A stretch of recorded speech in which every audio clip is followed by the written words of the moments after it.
Today is July the 3rd. Tomorrow, 4th of July? Yes. Yay! I am a big fan of this country. I am really a big fan. I love it. I love the energy of it. I love the freedoms that we have here. When we travel and we go to other countries and we see how those individuals choose to live in their environment, it's great. I really value visiting them, but I couldn't possibly live there. So whenever we come back and it's the line for the U.S. citizens, it's like, yay, I'm home, coming home. So the freedoms that we experience are actually phenomenal. And I love it. I love how we became a country.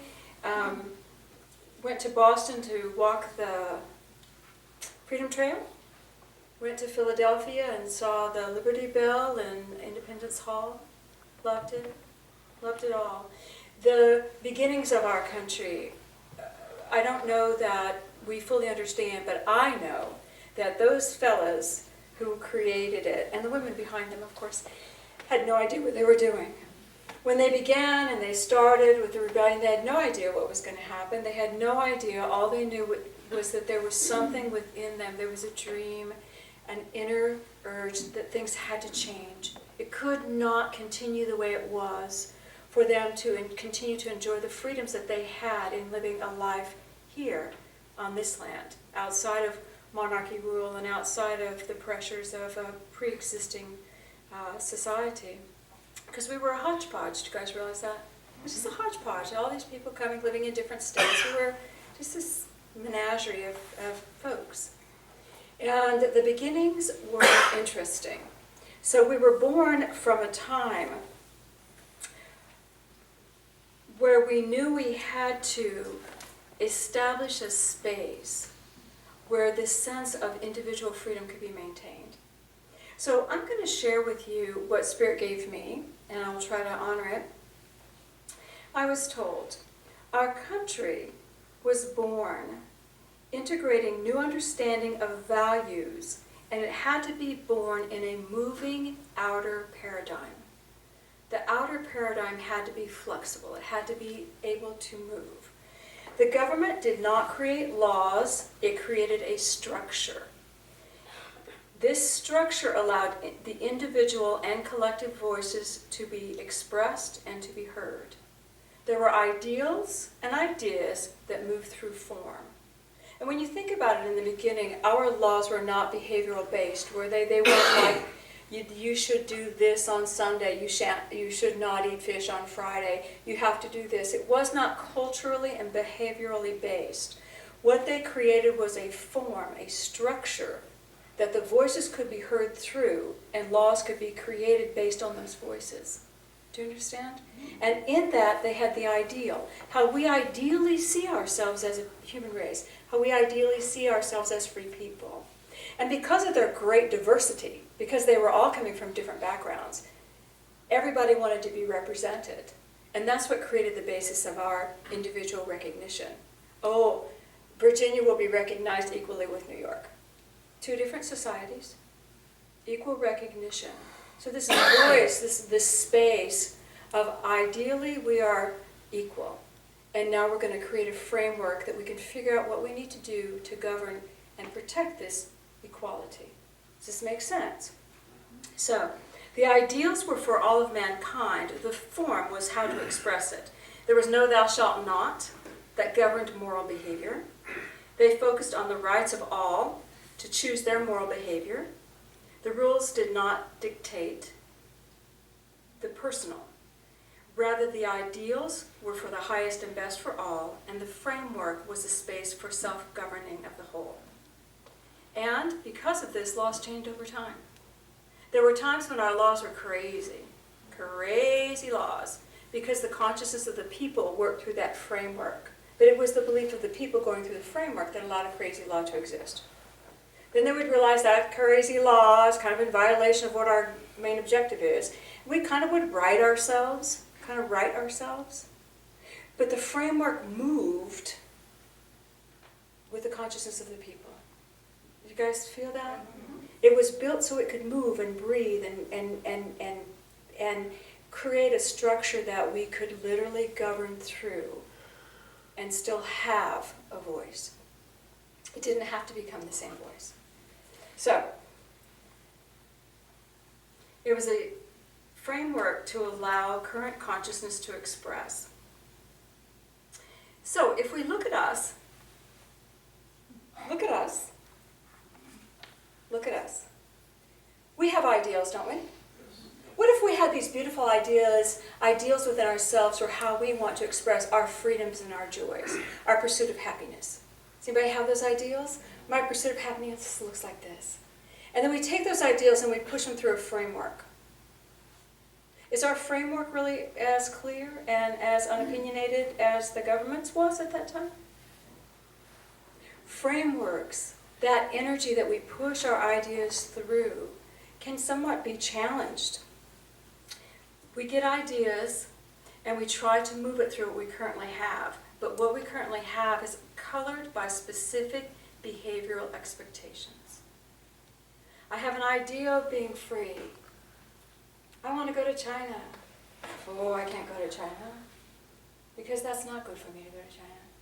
Why isn't it good for me to go to China? I don't know, I have a thought that it's not good for me to go to China. I know you could think that's an absurd example, but it's not. Ours are equally as absurd. We have these beautiful ideals, and they come into this framework that's been mucked up a little bit. It's kind of mucky with these energies of expected behavioral consciousness that we place upon ourselves.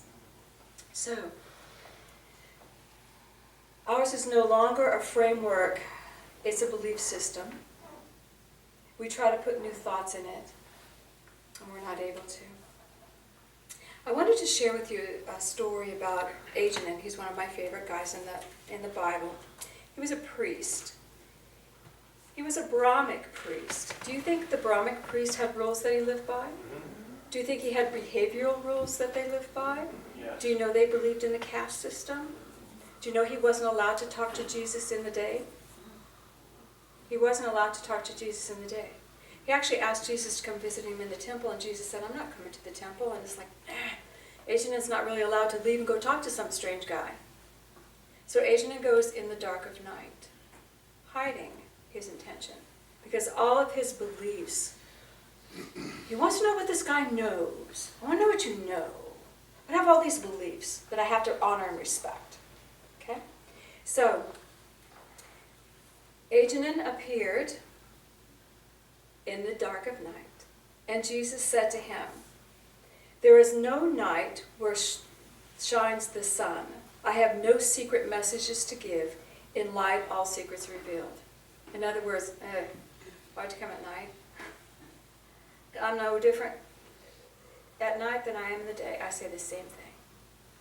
And then Agenor said, I came from far away so I could learn the ancient wisdom. Where is the kingdom? Where is the king? Who are the subjects? What are its laws? And Jesus said, the kingdom is not far away, but man with mortal eyes can see it not. It is in the heart. You seek not the king on earth, sea, or sky. You need not seek the king on earth, sea, or sky. He is not there, but everywhere. He is the Christ of God, is universal love. Can you imagine a priest hearing that? Do not seek for him on earth, seek for him in everything. He is universal love, is the Christ. Can you imagine his framework?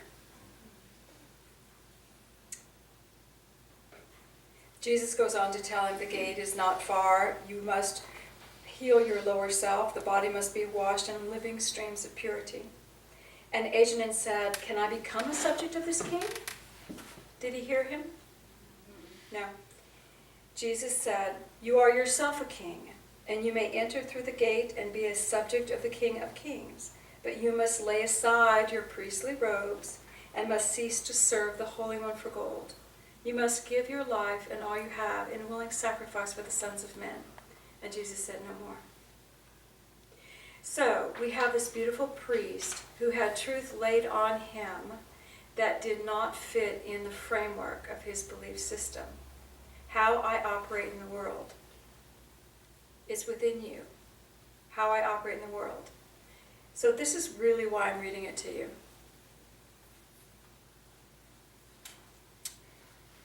While he could not comprehend the truth that Jesus spoke, he saw what he had never seen before, the realm of faith he had never explored.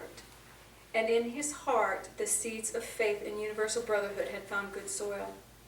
As he journeyed to his home, he seemed to sleep, to pass through the darkest night. And when he awoke, the Sun of Righteousness had arisen, and he found the King.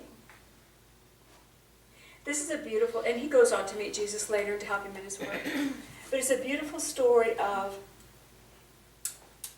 when we have an awakening, a new idea, an ideal of self, it has to pour through the framework that we've created to govern self. It has to pour through us.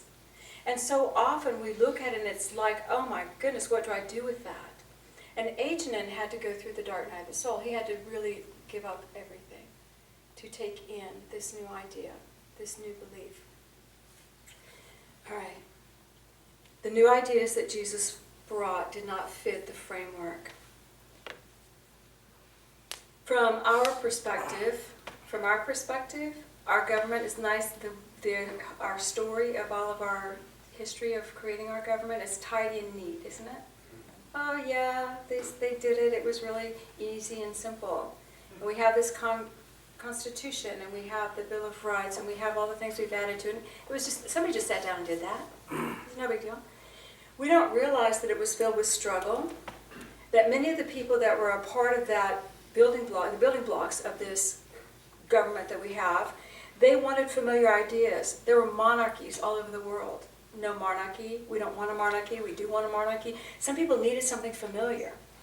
They needed to trust the new ideas were for their highest good, and they needed to trust that there were people who could hold their highest and best interests. It was a struggle. It was not easy. And for most of them, if we inventory them all at the moment when they're signing this document and making their agreement and becoming 13 colonies, do you think this is going to succeed? You know what they would say? Probably not. I hope so, but I'm not going to bet the horse on it. But the reality is most of them did bet their horse, and they lost. It took years for it to succeed. It took years for the ideal to move through the framework for it to succeed, for it to become a moving thing that could reflect the people. When we think about us and you get a new idea, it's not as easy as aging it, is it? You just go sleep on it and you wake up and you got it? We have the same struggle in our consciousness. We have these new ideas that come to us and it's like, oh, is it going to work? Do you know how many metaphysical people say, I don't know if this is going to work or not? Do you know how many times I've seen somebody and I see them 10 years later and they go, oh, well, I guess it does work. Yeah, for me. I gave up 10 years ago. Well, try again. It takes that tenacity. It takes that ideal beginning to move through a framework that is designed to move and not designed by behavioral expectations. Designed to move. This is when we find freedom. Freedom. So, Spirit was showing me how if we truly embodied our ideas of metaphysicians, okay, just kind of be with this. This is fun. And you're interviewing somebody, or you're on an interview. You're on an interview, and you're interviewing for a job. And someone might ask you a question. You might say to them, you know, I think this is my karma. My spirit guided me. Would you say that? No. Do you believe it? I would think it. Okay. You wouldn't say it because your framework says, if I say that, I won't get hired. How about Unless when I'm you're... interviewing here. Exactly. Exactly. How about when you're fighting with your spouse? Would you say, you know what? I'm going to let go of my need to fight you right now. Because the reality is, you can't take anything away from me anyway. Not out loud. Would you believe it? Yes, right. In the truth of our metaphysics, we believe these things. You can't take anything from me. I'm just not going to fight with you right now. But it doesn't come out. Why doesn't it come out? Our belief system The framework through which we move is got mucky energy from those beliefs that we're not free to speak our truth. We're not free.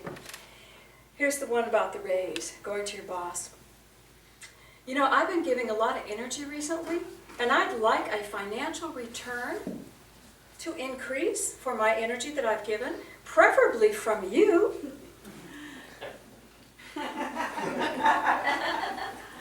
What do you think your boss would say? Can you say that in English? You know we do drug testing. There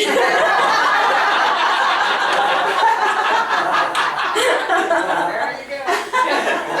That was cute. That's what my law.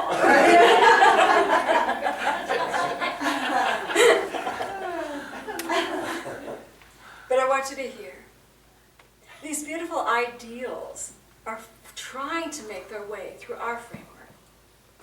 And in our metaphysical Christianity, what is our ideal? What is the ideal we teach and hold? I'm the Christ. I'm child of the living God. Everything Jesus did, I can do and greater. Isn't that the ideal we want? That's the ideal. And then our framework, metaphysically we have a framework, peeps. Did you know that? There's a law of attraction. As I vibrate, I will draw to me what I'm focused on within. Thoughts held in mind produce after their kind. There's a law of attraction. There's a law of cause and effect. As I take an action, it will return to me. As I strike out, I will be probably knocked down. You know, if I knock someone down. As I give good, good will return to me. Cause and effect. There is the framework. In Christed awareness, we are all one. We're different on the earth, maybe, but in Christed awareness, we're one. Can you feel this framework being created? Now, do I have freedom and choice if I am the Christ, child of God, moving through the framework of cause and effect, the law of attraction, and we're all one at some level? Do I have choice? Do I have freedom? Yes, I have this beautiful moving framework that I can create anything I want through. And there is no opinion or belief within it. Cause and effect has no opinion. Attraction has no opinion. What did you want, child of God? That's what you're attracting. There's no opinion. There's no belief. There's no behavior. Ideal through a moving framework. This is truly what allows us freedom. On the earth plane, we need a moving framework. We need a framework through which we can operate. And maybe your ideal may not be I'm a child of God. Maybe your ideal is hope to be a child of God. Maybe you're a little shy of that. Just a little shy of that. Maybe your ideal is I'm a good person and I'm a great innovator and I'm a creator and yeah. That's a great ideal too.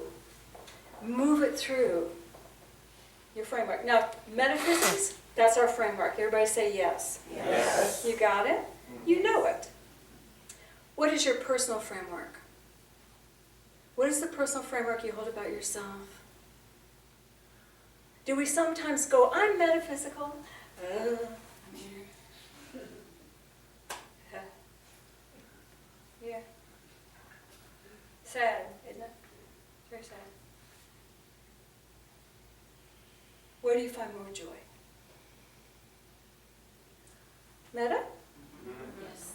Okay. The guys that created our country, I'm telling you, I don't know how I know them, but I know them. They had gritted teeth. And they had to overlook so much of behavior from one another, from the country, from the people. Oh my God, we just got to hold the line. And they held the line long enough. But you're talking about moving of great mass consciousness into agreement. We have this human part of us that's pulling us away from this Christed energy. The Christed paradigm, where the ideal and the framework help us create joy. Joy in pursuit of happiness, or joy in liberty in pursuit of happiness. The human is the backlash, it's the arguing, it's the doubt. we are no less challenged to hold the line for our own sense of freedom. Isn't it fun? Yes. People are starting to look sad. Right. Our metaphysical framework really does allow you the freedom to choose without judgment. And I encourage you to speak your truth. You don't have to use my language, but speak what's true for you and see what happens. You know, people will see your light more than they are afraid of your words. They'll see your light. So, our framework should never dictate our behavior. There should always be choice. It should never tell us how to act. Ideals need to move and grow. I am the Christ. I am Cindy. My love for God expresses in loving others. Your love for God might express in gardens. It might express in dealing with cyberspace. It might express in a million different ways. Your love might express in a million different ways. But it moves through the same framework, metaphysically. Child of God, creating, attracting, one, same framework. All right. When we really begin to look at the state of our world, if any of us move into, as we watch all this political stuff and watch whatever's happening around us in the world and our country, when we go into a space where we feel we no longer can have our choice or freedom, I would suggest that you go within your own heart and find out what's happening within you.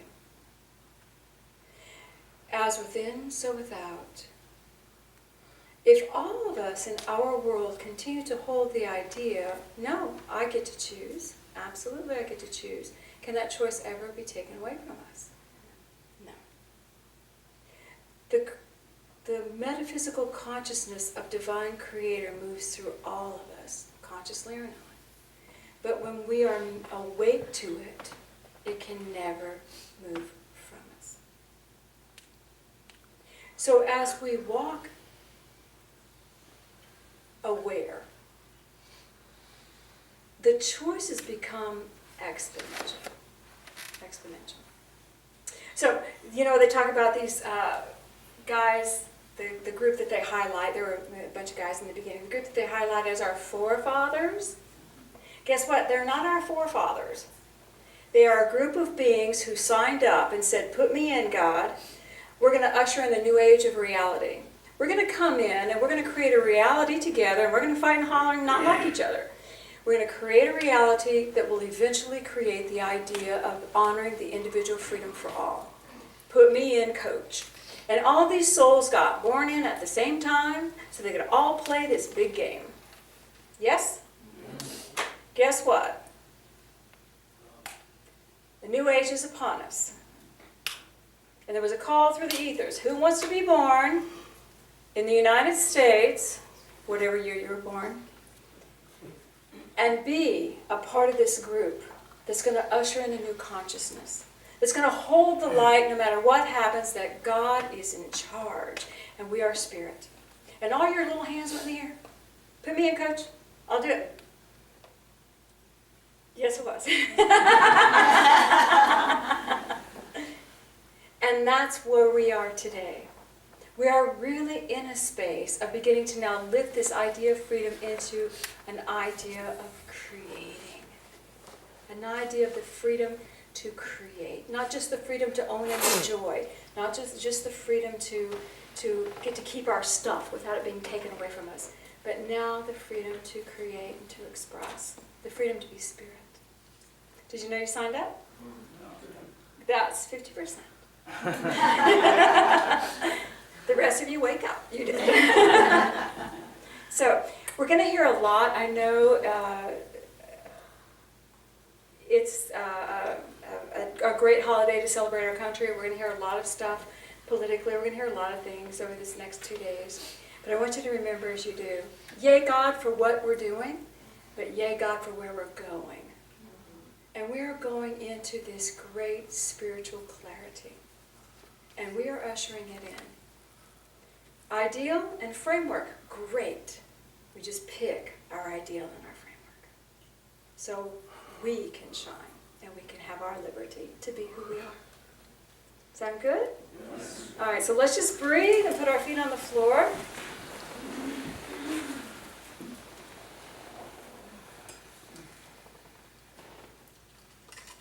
I want you to feel that beautiful love of God just filling the room. And Father, Mother God, I ask that you just engulf us all in a beautiful cloud. And lift the entire group up. Just lift us up into a higher consciousness. We're all together. We're all celebrating. God, I ask that you touch each heart now, so they remember their importance, the light they bring, the love they are, the truth. Let their hearts be fed. And Father, we see a beautiful, beautiful, bright light in the center of our group.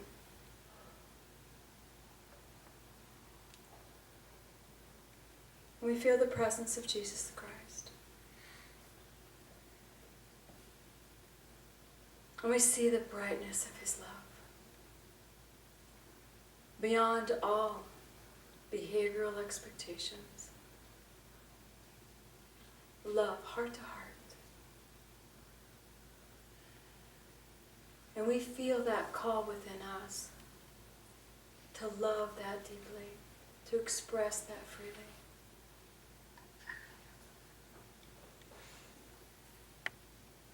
I'm ready to take my light out into the world.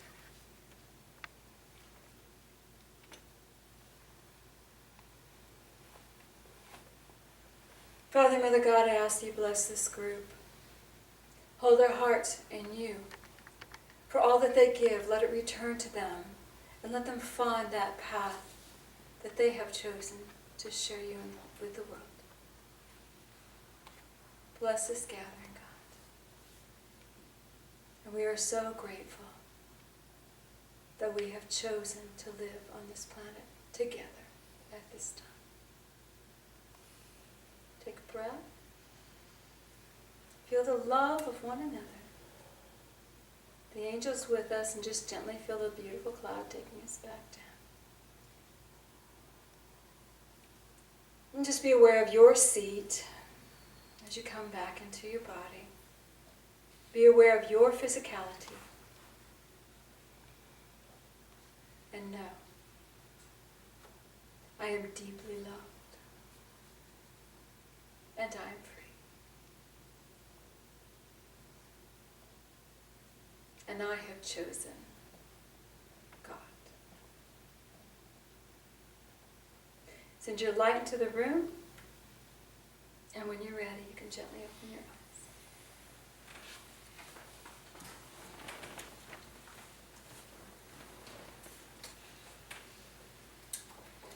eyes. Well, I hope you feel more of you. And I support you as you go forth this week. If strange things come out of your mouth that reflect your inner truth, simply smile and say, yes, I did mean that.